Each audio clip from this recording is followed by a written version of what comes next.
छोटे से गांव में करीम नाम का एक गरीब किसान रहता था। हर साल वो मेहनत करता, मगर किस्मत उसका साथ नहीं देती थी। ज़ैनत, करीम, आज फिर खेत जाओगे? धूप बहुत तेज है। जीनत, अगर मेहनत ना करें तो बीज जमीन में सो जाते हैं। अल्लाह चाहेगा तो अगले दिनों में बरकत देगा।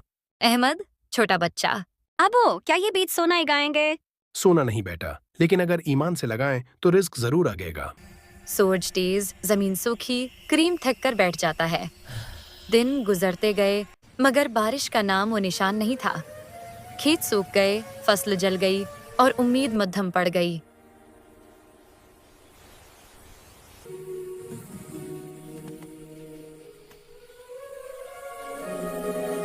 जीनत, फिक्र से, करीम, घर में आटा भी कम है, अब क्या करें? करीम आसमान की तरफ देखकर, या अल्लाह, हम मेहनत करते हैं, बाकी तेरा करम है। अहमद अद्दास होकर, अबू शायद बीज मर गए हूँ। नहीं बेटा, बीज कभी नहीं मरते, वो वक्त के आने का इंतजार करते हैं। बादल छा जाते हैं, हवा चलती है, फिर बारिश शुरू होती है। एक रात आसमान पर बिजली चमकी, गर्ज हुई और बरसों बाद बारिश बरसने लगी। जमीन जाग उठी, सोए हुए बीजों ने नई जिंदगी पाई।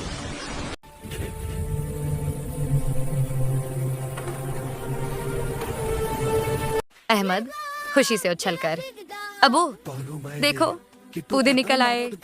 करीम आंखों में आंसू लिए, अल्लाह तेरा शुक्र है, तूने हमारी मेहनत जाया नहीं की। जीनत, मैंने कहा था करीम, सब्र का फल मीठा होता है।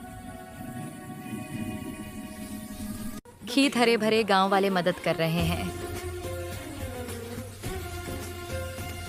करीम ने अपनी खुशी में अपनी फसल का कुछ हिस्सा गरीबों में बांट दिया। लोग उसकी नेकी देखकर दुआएं देने लगे।